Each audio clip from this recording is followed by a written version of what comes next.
DE-Cubes, le ciel nous tombe sur la tête.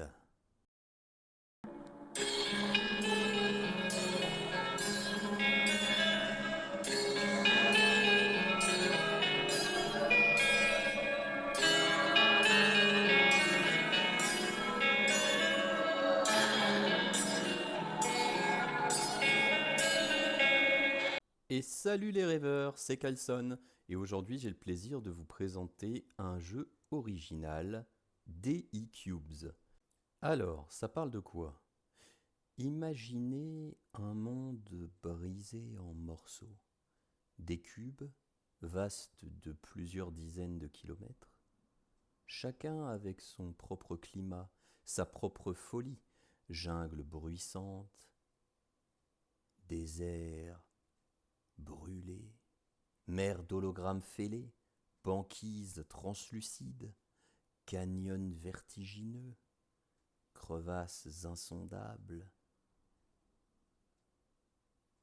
Ces cubes ne sont pas des mondes naturels évidemment, ce sont des zones artificielles. Mais des créatures y vivent et ont toujours considéré ces lieux comme les leurs. Les terriantes, des êtres mi-bêtes mi-hommes aux instincts puissants, mais aussi les syntonies, des machines conscientes hantées par la nostalgie du métal, les entomodes, des insectes éveillés qui bruissent de logiques étranges, et les chromars, des homoncules chatoyants, curieux, malicieux, nés des alambics d'un autre âge. Ensemble, ils explorent un monde fracturé pour les plus courageux, ceux qu'on appelle les voyageurs de cubes, car chaque cube cache une vérité. Certains sont en ruine, d'autres fous, d'autres encore vivants. Mais les voyageurs de cubes, eux, franchissent ces mondes à leurs risques et périls, parfois par curiosité, parfois pour fuir un désastre, parfois parce qu'une voix dans leur tête leur murmure qu'il y a autre chose au-delà des angles droits. Mais évidemment, il y a également la peur.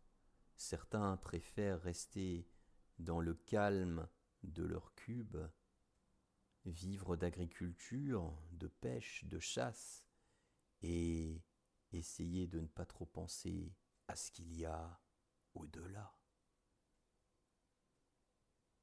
Car dans les entrailles du monde de DE-Cube, il existe beaucoup de choses mystérieuses.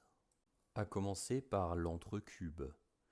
Les zones qui sont entre les cubes sont de véritables passerelles technologiques, des merveilles d'ingénierie, et évidemment cela laisse souvent rêveur, et c'est réellement un paysage époustouflant pour la première fois qu'un voyageur pose ses yeux sur de telles structures gigantesques. Mais en réalité, ces zones ne sont pas exemptes de dangers. Il y a des gardiens défaillants, mais il existe aussi des liquides vivants ou des monstres semblant jaillir des pires cauchemars. Et parfois, de la mousse, des champignons ou des végétaux et de la flore étrange souillent certains couloirs et certaines zones. Et ce ne sont pas là les seuls dangers. Mais évidemment, les voyageurs ont commencé à établir des chemins fiables et des zones qu'ils pensent pouvoir arpenter pour rejoindre un cube ou un autre. Parfois, les passages sont des galeries vétustes et il faut emprunter des couloirs étroits.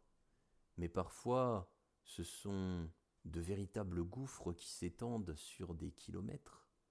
Et les voyageurs cherchent à entrer en contact avec leurs semblables et partager leur savoir et leur technologie, mais comprendre également. Certains rêvent de trouver la fin du dédale et d'imaginer ce qui se trouve au-delà de toutes ces structures. Et d'autres voyageurs sont avides de connaître les secrets du passé. Ceux qu'ils appellent les anciens, pourquoi les ont-ils créés? Et qu'est-ce que tout cela? Pourquoi ces mondes en forme de cube? Et oui, tous ces secrets, ils hantent l'esprit de certains individus. Et je vous propose donc d'en apprendre bientôt plus sur ce monde avec un petit scénario one-shot qui se nomme Le ciel nous tombe sur la tête. Nous allons nous intéresser au destin de 3 personnages, Bellamy Lénium, son camarade un chromar nommé Crispil, et enfin un terriante nommé Rivette Gear Fox. Ces 3 personnes, vous allez suivre leurs péripéties prochainement.